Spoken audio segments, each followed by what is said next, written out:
श्री स्वामी समर्थ. नमस्कार. तुम्हा सर्वांचं आपल्या चॅनलमध्ये खूप खूप मनापासून स्वागत आहे. हिंदू धर्मामध्ये सगळ्यात मोठा सण आपण दिवाळी साजरी करत असतो. आता लवकरच दिवाळी येणार आहे. दिवाळीची सुरुवात आपण वसुबारसने होते, धनतेरसने होते, नरक चतुर्थी, लक्ष्मीपूजन, दिवाळी पाडवा, भाऊबीज असं विविध सणाने आपण आता या 8 ते 9 दिवसाने सुरू होणार आहे. तर आता आपल्याला या सणाच्या कालावधीमध्ये लक्ष्मी पूजनाच्या प्रत्येकाच्या घरात वास करत असते, तर ती प्रत्येकाच्या घरात येत असते. आपण स्वच्छता करतो, आपण स्वच्छ तर करणारच आहोत.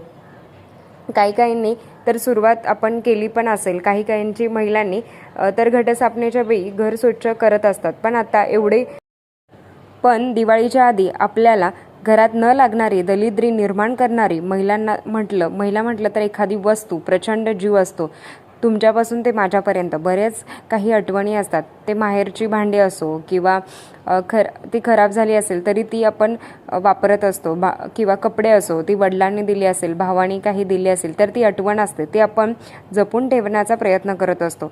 त्यामुळे आपण विसरून जातो की घरात थोडीफार जे दोष लागत असतो ते कुठला, तर आजच्या व्हिडिओमध्ये आपण बघणार आहोत. तर सुरुवात करूया आता.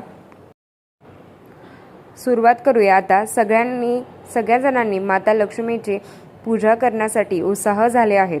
तर बऱ्याचशाच घरात घराची साफसफाई झाली असेल, तर आपण देवघरापासून सुरू करूया.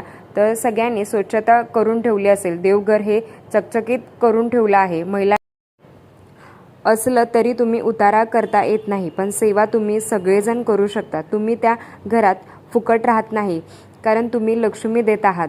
ते घर तुमचंच आहे, फक्त तुम्ही उतारा करू शकत नाही. बाकी सगळ्या सेवा करू शकता, या सगळ्या गोष्टी तुम्ही करू शकता. तुमच्या घरामध्ये देवघर, देवाचे फोटो आजूबाजूला इकडे तिकडे, म्हणजे गंध, ते खूप गंध लावलेला असतो. काही तर फोटोंना इतका गंध लावलेला असतो तर त्याची मूर्ती किंवा तो फोटो दिसत पण नाही.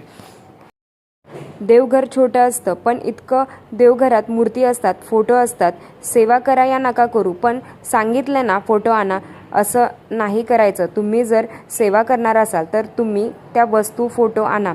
नुसता पसारा करू नका. देवघरात मूर्ती कमी असेल तरी चालेल, पण ते देवघर व्यवस्थित असावं. ते फोटोला तुम्ही गंध लावता, कुंकू लावता, तर ते व्यवस्थित लावा. नाहीतर त्या तो फोटो कुंकाने खूप खराब झालेला असतो. फोटोची फ्रेम पण खूप जुनी असते, तर ती विधिवत विसर्जन करायचं आहे. मूर्ती पाण्यामध्ये टाकल्यानंतर तेव्हा त्या मूर्तीमधून बुडबुडे असा आवाज येतो. तर ती मूर्ती जर खंडित झाली असेल तर ती मूर्तीसुद्धा घराच्या बाहेर काढायची आहे, पण आपल्याला विधिवत विसर्जन करायचं आहे. काही लोक उचलतात आणि ते एका झाडाखाली देव ठेवत असतात, तर असं करायचं नाही आहे. तर ते पण त्याचप्रमाणे काही नियम असतात, ते विधिवत विसर्जन करायचं असतं. तर ग्रंथ जरी फाटले असतील, विसर्जन करायचं असतं. ग्रंथ जरी फाटले असतील तर ते विसर्जन करा. ते ग्रंथ कुठे तरी ठेवायचं, असं चुकी करू नका. किचन हा महिलांच्या आवडतीचा विषय आहे, पण आपल्याला आता फराळाचं सुरुवात करणार आहोत. तर किचनमध्ये अन्नपूर्ण मातेचा वास असतो, त्यामुळे किचन स्वच्छ असणे महत्त्वाचं आहे. तर कप फुटलेल्या, बशा फुटलेल्या किंवा काही भांडी चिरलेली असतात, तर ती आपल्याला ठेवायची नाही. अशा वस्तू आपल्याला ठेवायच्या नाही आहेत. घरातले सडलेल्या गोष्टी, मग लोणचं खूप खराब झालं असेल तर ते बघायचं आहे. अशा गोष्टी काही घरात ठेवायच्या नाही आहेत. तर बघा, शेवया केलेल्या असतात तर त्याला पण भुंगे लागलेले असतात. पापड, उडदाचे पापड केलेले असतात, त्याला पण भुंगे लागलेले असतात. ह्या खराब होणार नाहीत, तर वारंवार आपल्याला बघायचं आहे. तर धान्य असतं, तर तांदूळ असतात, आपण खूप सारे भरून ठेवलेले असतो, तर त्याच्यामध्ये किडे लागलेले असतात, ते खराब झालेले असतात. तर ते आपल्याला वारंवार जर बघितलं, आपण वारंवार जर चेक केलं तर ह्या गोष्टी होणार नाहीत. त्याच्यासाठी आपल्याला ह्या वारंवार गोष्टी बघायच्या असतात. धनधान्य खराब पण होणं हे दोषाचे परिणाम असतात. थोड्याशाच वस्तू असाव्या, पण चांगल्या असाव्यात. जास्त खराब झाल्या असतील तर त्या जर ते तुटल्या असतील किंवा त्या चिरल्या असतील तर एखाद्याला तुम्ही जर त्या व्यवस्थित दुरुस्त करता आल्या तर ते तुम्ही एखाद्याला दान करू शकता, किंवा तर त्या जर खूपच खराब झाल्या असतील तर आपल्याकडे भंगारवाला येतो, ते डबे खूपच चिरले असतील तर तो आपण त्या भंगारवाल्याला देऊ शकतो. तर आपल्याला त्या वस्तू घरात ठेवायच्या नाहीत. त्या वस्तू ज्या चिरलेल्या आहेत, त्या तुटलेल्या आहेत, त्या आपल्याला घराच्या बाहेर दिवाळीच्या आधी काढायच्या आहेत. घड्याळं तर घरात 4-5 घड्याळ असतात, तर चांगले म्हणजे ब्रँड वापरायची घड्याळ वापरायची सवय असते, पण ते घड्याळ बंद असतात. छोट्या मुलांकडे पण घड्याळ असतात, पण ते पण बंद असतात. जेव्हा तुमचे घड्याळ बंद होतं तेव्हा तुमचा टाईम थांबतो असं म्हटलं जातं. वास्तुशास्त्रात उल्लेख केला आहे की बंद घड्याळ ठेवू नये. घड्याळ पण जेव्हा आपण मागे करतो, जेव्हा आपल्याला उठण्यासाठी, मुलं उठण्यासाठी आपण मागे करतो, हे चुकीचं आहे. तर घड्याळाचं एकच टाईम असावं, घड्याळ बंद नसावे, फेकून द्या असं नाही बोलणार, पण ते चालू करा. त्याच्यामध्ये आपण सेल टाकून ते तुम्ही चालू करू शकता. त्याचबरोबर बघा, कुलूप चावी, तर चावी असते तर कुलूप नाही असं होत असतं, तर कुलूप आहे तर चावी नाही, तर अशा गोष्टी काही आहेत. तर आपल्याला कुलूप नाही तर कुलपासोबत चावी असणं महत्त्वाचं मानलं जातं. तुमचा राहू खराब होतं असं म्हटलं जातं. तर घरात एक कुलूप असेल, चावी हरवली असेल तर फेकून द्या असं नाही बोलणार, पण त्याची चावी बनवून घ्या. या गोष्टी आहेत तर ते आपल्याला तंतोतंत पाळल्या गेल्या पाहिजेत, त्याची आपल्याला काळजी घ्यायची आहे. तर तुम्ही फेकून द्या असं नाही बोलणार, पण आपल्याला त्या गोष्टी चावी बनवून घ्या, हेच मी तुम्हाला सांगेन. तर बघा, कपडे महिलांच्या आवडतीचा विषय आहे. कपडे जरी होत नाही तर तुम्ही ते शॉर्ट होत असतील किंवा ते आपल्याला येत नसेल तर ते तुम्ही कोणाला तरी देऊ शकता. वस्त्रदान केलेले अतिशय उत्तम आहे, पण ते चांगलं असावं, फाटलेले देऊ नये, त्याच्यामुळे आपल्यालाच दोष लागतात. तर ते कधी पण वापरलेली कपडे तुम्ही जरी दिली तरी ती तुम्हाला व्यवस्थित धुवून स्वच्छ इस्त्री करून ते आपल्याला कोणाला तरी द्यायचे आहेत. तर बघा, मुलांचे जे फाटलेल्या पॅन्टी असतात, शर्ट असतात, ते शॉर्ट असतात, तर ते पण येत नाही, तर तुम्ही फाटलेल्या ज्या पॅन्टी आहेत तर ते तुम्ही शिवून व्यवस्थित वापरू शकता, पण फाटलेल्या वस्तू आपल्याला ठेवायच्या नाहीत आणि त्या आपल्या मुलांना घालायच्या पण नाहीत. नाही तर ते तुम्ही फेकून, नाही तर आपल्याला ते शिवून कोणाला तरी देऊ शकता. मुलांच्या ज्या पॅन्टी असतील किंवा कुठले पण जर कपडे असतील तर ते आपल्याला व्यवस्थित कोणाला पण द्यायचं असेल तर ते व्यवस्थित द्यावं. नाहीतर घरात आपल्या कपडे कसे पण ठेवलेले जातात बघा, तर कपाट जर खोललं तर ते खाली सगळे कपडे खाली पडतात, तर ते घड्या घालून व्यवस्थित ठेवायचे आहेत. वरच्यावर जर तुम्ही जर कपडे स्वच्छ घड्या घालून किंवा इस्त्री करून ते वरच्यावर जर तुम्ही व्यवस्थित ठेवले, घड्या घालला तर तुम्ही कसे पण घड्या घालतात किंवा ते तसेच कोंबून ठेवतात, तर त्याने नकारात्मकता येते. ते व्यवस्थित ठेवल्यानंतर ते कपडे बघायला पण खूप, म्हणजे आपल्याला बघायला पण ते खूप छान वाटतं आणि ते दिसायला पण ते छान दिसत असतं.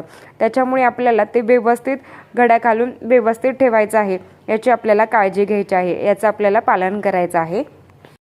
इलेक्ट्रॉनिक वस्तू बघा, राहू खराब होतो असं म्हटलं जातं. तर फ्रीज जर तुमचा बंद असेल तर तो घरात ठेवू नका, त्याला दुरुस्त करा आणि मग तुम्ही वापरा. किंवा 4-5 फॅन असतात तर त्यातला एक फॅन बंद असतो, तर तो बंद फॅन असाच ठेवायचा नाही, त्याला चालू करा आणि तो वापरा.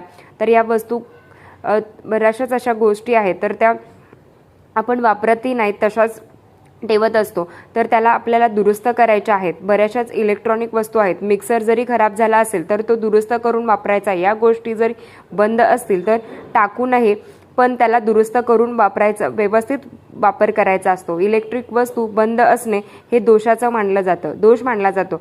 वास्तुशास्त्रामध्ये उल्लेख केलेला आहे, दुरुस्त करून वापरला तर चांगला आहे. जर तुम्ही वापरला नाही तरी चालेल, पण आपल्याला दुरुस्त करून वस्तू घरात ठेवायच्या आहेत. तर आपल्याला त्याचबरोबर बेडमध्ये जे कपडे असतात, तो बिछाना असतो, तर तो पण आपल्याला स्वच्छ करून ठेवायचा आहे. कधी आपण बघा, तो तसाच ठेवला असतो तर त्याच्यामध्ये वास येतो, तर ते आपल्याला ऊन आहे तर उन्हामध्ये ते सुकवायचं आहे, किंवा तुम्ही स्वच्छ धुवून ते सुकवलं तरी, कपाटात ठेवलं घड्या घालून तरी चालेल. तर ह्या गोष्टी आहेत त्या आपल्याला टाळायच्या आहेत, यानेच आपले नकारात्मकता घरात येते. तर बघा, जे साड्या असतात कपाटामध्ये कधी खूप वास येतो, कोमटसारखा वास येतो, तर त्या आपण वर्षानुवर्ष त्या साड्या आपण घालत पण नाही, तर त्या तशाच ठेवलेल्या जातात. तर ती कपडे तुम्हाला काढायची आहेत, त्या व्यवस्थित तुम्हाला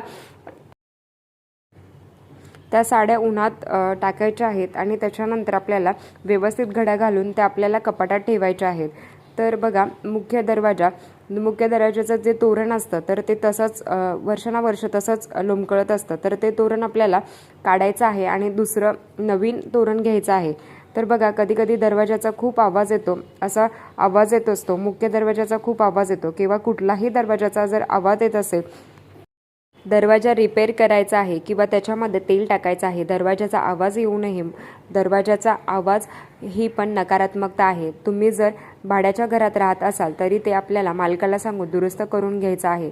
त्याचबरोबर बघा, टॉयलेट बाथरूमची बकेट आहे तर ती पण आपल्याला बदलायची आहेत, त्याने पण नकारात्मकता येत असते. बादली वर्षानुवर्ष ती बादली आपण तशीच वापरत असतो, ती आपल्याला बदलायची आहे. मग तो ब्रश असो तरी तो आपल्याला या गोष्टी आपल्याला बदलायच्या आहेत.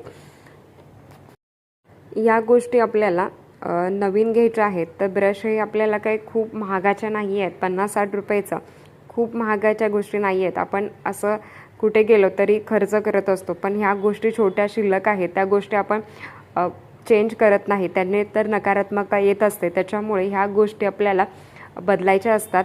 तर चप्पल पण आपण कोणाला देऊ नये. नवीन चप्पल देऊ शकतो पण वापरलेली चप्पल देऊ नये. दुसऱ्यांना दान करताना आपण चांगल्या गोष्टी दान कराव्यात. त्याचबरोबर जेव्हा आपण आंघोळ करत असतो तेव्हा ती बादली असते, ती पण तुमची तुटलेली किंवा गळत असेल तरी आपण ती तशीच वापरतो, त्याने पण नकारात्मकता येत असते. तुटलेली जी बादली आहे ती आंघोळीची बादली असते किंवा ते मग असतो तर तो पण आपल्याला बदलायचा असतो. तो तुटलेला आपण तसाच वापरत असतो. इतक्या मोठ्या नकारात्मकता बाहेर काढायच्या आहेत, तेव्हाच माता लक्ष्मी आपल्या घरात प्रवेश करणार आहे. बघा, झाडू आणि सुपली आहे तर ते सुद्धा आपल्याला म्हणजे वेगळी घ्यायची आहे. तर ज्याची परिस्थिती आहे तर ते नवीन घेऊ शकतात. ज्यांची परिस्थिती नाही आहे तर ते धुवून वापरू शकतात. झाडू पण आपण धुवून वापरू शकतो स्वच्छ. या गोष्टीचं आपल्याला पालन करायचं आहे. तर बघा, आजचा व्हिडिओ मी इथेच थांबवते. तुटलेली जी बादली आहे ती आंघोळीची बादली असते किंवा ते मग असतो तर तो पण आपल्याला बदलायचा असतो. तो तुटलेला आपण तसाच वापरत असतो. इतक्या मोठ्या नकारात्मकता बाहेर काढायच्या आहेत, तेव्हाच माता लक्ष्मी आपल्या घरात प्रवेश करणार आहे. बघा, झाडू आणि सुपली आहे तर ते सुद्धा आपल्याला म्हणजे वेगळी घ्यायची आहे. तर ज्याची परिस्थिती आहे तर ते नवीन घेऊ शकतात. ज्यांची परिस्थिती नाही आहे तर ते धुवून वापरू शकतात. झाडू पण आपण धुवून वापरू शकतो स्वच्छ. या गोष्टीचं आपल्याला पालन करायचं आहे. तर बघा, आजचा व्हिडिओ मी इथेच थांबवते. आवडला असेल तर लाईक, शेअर, सबस्क्राईब. धन्यवाद. श्री स्वामी.